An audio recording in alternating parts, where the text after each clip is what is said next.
watching Fox 35 News Plus, streaming on Fox Local. Welcome into Fox 35 News Plus. Governor Ron DeSantis still speaking right now in Tampa, taking some questions from reporters as the news conference at the Grand Hyatt Tampa Bay continues at this hour. Let's go ahead and listen in as the governor speaks. Reservoir south of Lake Okeechobee, and we did our part in that ahead of schedule. The feds, Army Corps are kind of doing what they're doing, but working with the president, we have I think an agreement that we're likely to arrive at, where we're going to get delegated the federal responsibility for a lot of those projects. And so we'll be able to get some of those done. And so under Biden, this really slid to where this wasn't going to be done till the middle of next decade. And we want it done this decade. So I think now that's going to compress the timeline. So stay tuned on that. But we've been working really, really hard. And the president himself said, we want to empower Florida, and even the Army Corps has acknowledged, look, Florida does things quick. We get it, and we want to utilize you. So if we're able to get that agreement and then really work going forward, that will be one of the biggest achievements that any state government has ever had, because that restoration was floundering when I became governor. We were way behind on what we needed to do, and we've really put a lot of emphasis and a lot of resources into doing something that'll have impacts in Florida for decades and decades to come. Okay, guys, thank you. God bless everybody.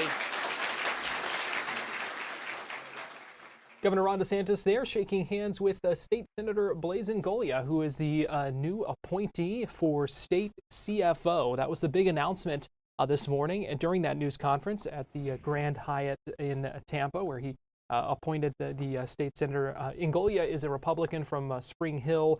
DeSantis this morning called him the most conservative senator in the state of Florida. Ingoglia served in the state house between 2014 and 2022 before he was first elected to the state senate in 2022. He has a background as a home builder, and you may remember this vacancy of the CFO position opened up when Jimmy Patronis, the previous CFO, ran for Congress in Florida's the 1st District, a special election there to replace Matt Gaetz, who resigned that seat when he was nominated for Attorney General of the United States, a nomination that was later withdrawn. But we heard today from Governor DeSantis introducing Ingoglia as the new CFO. He called him again, the most conservative senator in the state of Florida, and Ingoglia said he would be a, quote, conservative pit bull over spending, and especially when it comes to auditing local governments. And first I want to thank my friends, my family, my wife, my daughter, my dad, my sister are here. This really means a lot. And for the people who know me, you guys know I care deeply about these issues, and I work night and day to make sure that I am a good public servant for you. And I personally want to thank probably the greatest governor we may ever seen in any lifetime, Governor Ron DeSantis, for leading the way.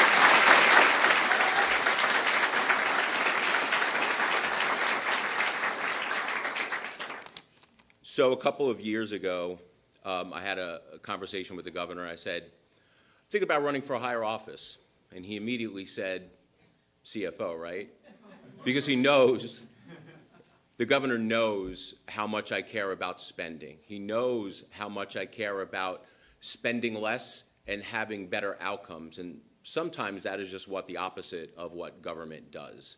But that's never stopped me. I've had a history of calling out wasteful spending, whether it was Democrats or Republicans, because I truly believe that government is accountable to the people, and our job is to make sure that we deliver that promise. There are some things that I'm going to work on as your next CFO, and I'm going to work day and night to ensure that this happened. I had said, even though we weren't able to enable any property tax reform this past legislative session, I've said publicly that I am not going away. I am going to continue to work hard to offer property tax reform. I am going to work hand and glove, side by side with this governor to make sure that we get rid of property taxes on homestead exemption and offer real property tax relief to the people of the state of Florida. That I will continue doing.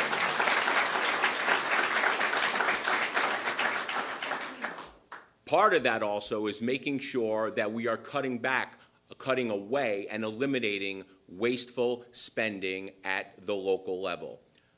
I don't need to tell you, you guys see it, that local government, cities, county, spend things that should probably not be spent on. But with the audit authority at the CFO's office, I promise you, we are going to start digging in and we are going to start calling out some of this wasteful spending. We are going to be a proactive office.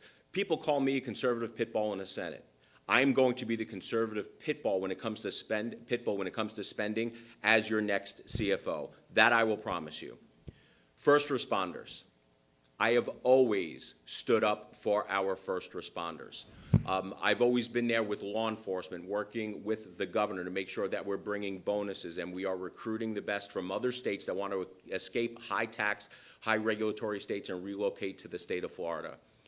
Being state fire marshal is an opportunity for me that is near and dear to my heart. I know that there are firefighters in the room, and I thank you guys for our service. The firefighters probably already know this, but I carried the bill that got them presumption cancer coverage to make sure that we take care of our firefighters, because fires of the past are not like fires of today. 50, 60 years ago, if a structure was burned, it was usually concrete and wood. Now they're plastic. And when these toxins enter the air, it's unfortunate, and we thank them for the service, but a lot of them are getting lung cancer for serving us.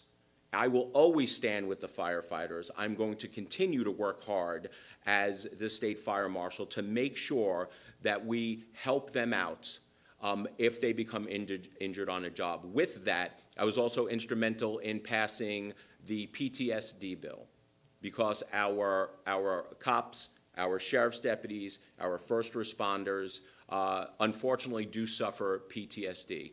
And we have a higher than unusual rate of suicide amongst our first responders. It is a plague that needs to be solved, and you have my commitment that I will continue working on these issues. The governor already spoke on positive reforms when it comes to insurance. I will continue to work hard on insurance. In fact, I'm going to work on housing affordability overall, because when you have a house in the state of Florida, anywhere, you're usually paying principal, interest, taxes, and insurance. The taxes and insurance is something that we can help out with. Insurance was starting to run away, and the costs were just getting astronomical. But we put reforms in, and now we, the state of Florida, is leading the nation in bending the cost curve and making sure that we are getting the waste, fraud, and abuse out of the insurance industry. But I want insurance companies to listen to me. What I'm going to say next, especially for the cameras. If an insurance company does not do what they say they're going to do and contractually obligated to do, I am going to call you out. I am going to make sure that people know that the CFO will stand with people against unscrupulous insurance companies who are not doing what they are supposed to be doing. But with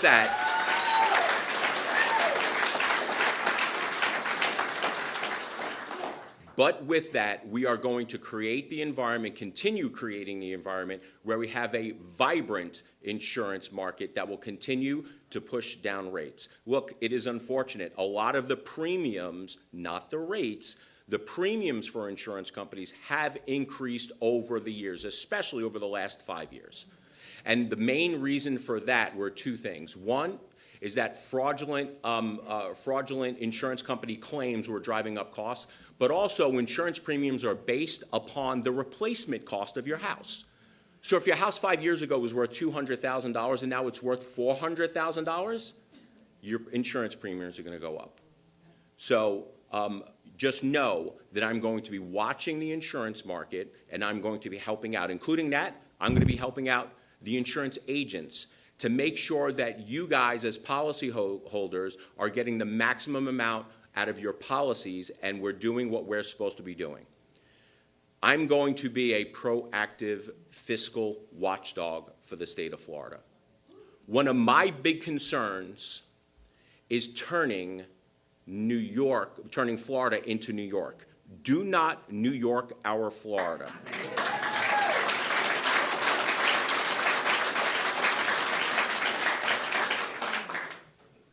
The difference under the leadership of Governor Ron DeSantis and what we are doing compared to California and New York is astronomical. New York, we have more residents than New York right now. Their budget is more than twice what ours are. That is fiscal insanity. We stand for fiscal sanity.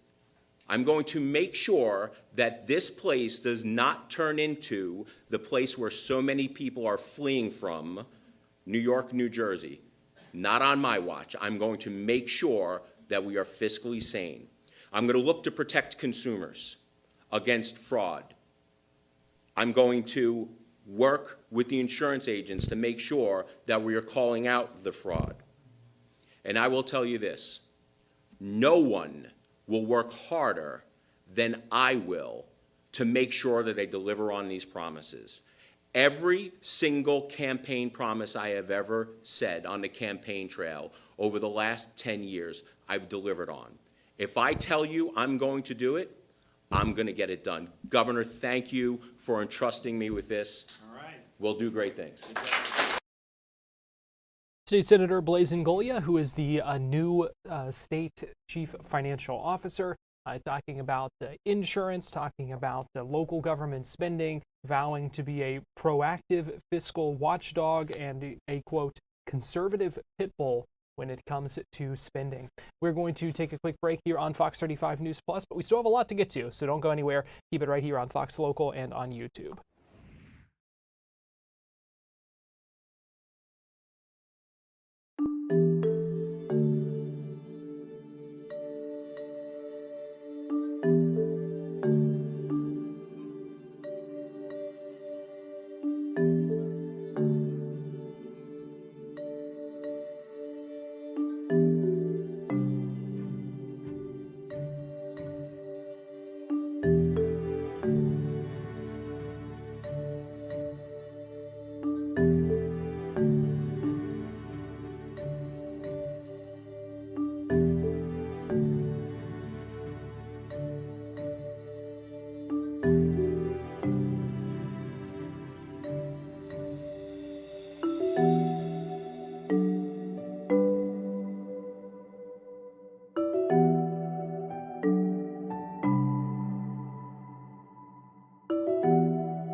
You're watching Fox 35 News Plus, streaming on Fox Local.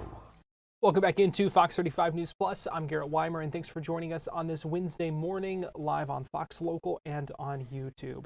Today in court in Leon County, a case management conference in the case of Phoenix Eichner, the suspect accused of the Florida State University shooting back in April. Killed 2 people, injured 5 others in that mass shooting.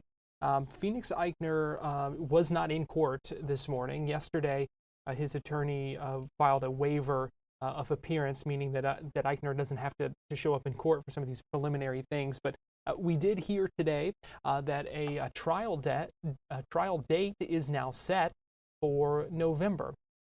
The judge said he is prepared to set aside the 3 weeks before Thanksgiving for that trial, but the defense plans to appeal to try to delay that start date. So still a lot of things going on, but I want to play for you that hearing from Leon County Court just a little bit ago. State of Florida versus Eichner, which is 25 CF 1241. Morning, Your Honor. Jack Campbell for the state of Florida. Mills. Good morning, Judge. My name is Peter Mills. I'm an assistant public defender here on behalf of Phoenix Eichner. I waived his presence formally in writing yesterday. Okay. I got that and I received it. I appreciate that. Okay. So here for case management conference, I saw the motion that you filed, Mr. Campbell. You filed it on June the 5th, 2025, and there were several issues you wanted to bring up in there. I looked at my calendar, and at this point, I see no reason to not set this for trial on the week of November 3rd, Article 1, Section 16, B10 of the Florida Constitution. There's a right to proceedings free from unreasonable delay and prompt to final resolution. Well, to the extent that there doesn't seem to be anything that keeps us from going to trial at this point, we'll go ahead and set it for trial.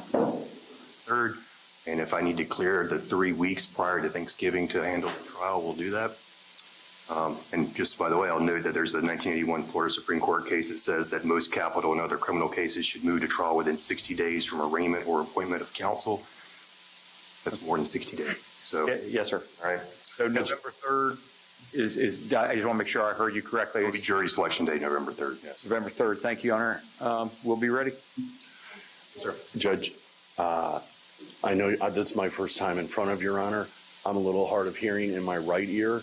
I want to make sure I heard you clearly. This courtroom doesn't have the best acoustics. I complain about it all the time. My apologies. And as I assume your microphone is to amplify, and sometimes it does and sometimes it doesn't. And I'm not sure if it's you or me or us. It's just courtroom technology. It works half the time and doesn't work the other half of the time, but that's what I have to deal with every day. So Okay. And did I hear you correctly to say that you want to set Mr. Eichner's case for trial November 3rd of 2025 or 2026? 2025. I object to that, Judge. I am still investigating the case. My client's entitled to effective assistance of counsel.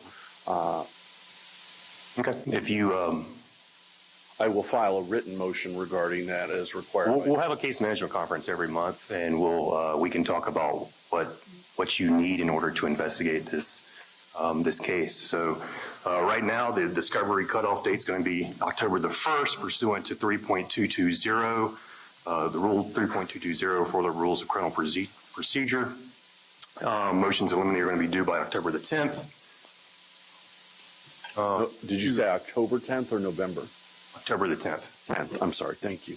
The discovery cutoff date is October 1. Motions in limine and all other pretrial motions are due by October the 10th. And to date, my understanding is the defense has chosen not to participate in discovery. That certainly is your client's prerogative. That will change. It will change? Yes, sir. All right.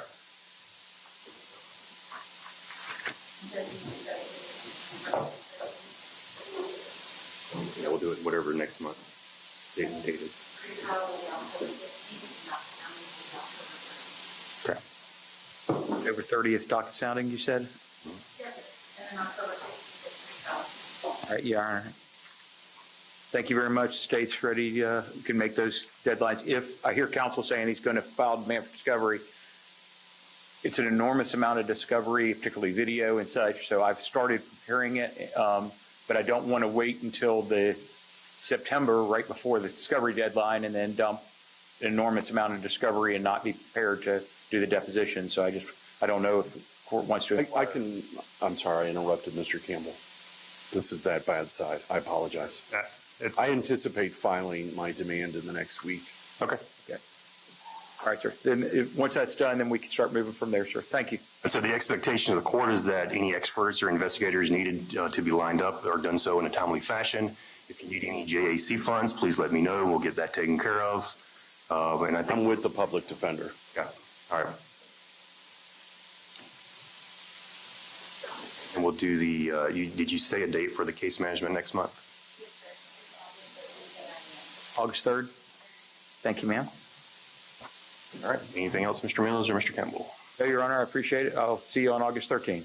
All right. Thank you for your time, Judge. That's all I have. Take care. Have excused. Another hearing set for next month, and then you heard the trial date slated, at least for the moment, as November 3rd. Obviously, that could change, but that's the news that came out of this morning's hearing. We're going to take a quick break here on Fox 35 News Plus, but we'll be right back.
You're watching Fox 35 News Plus, streaming on Fox Local.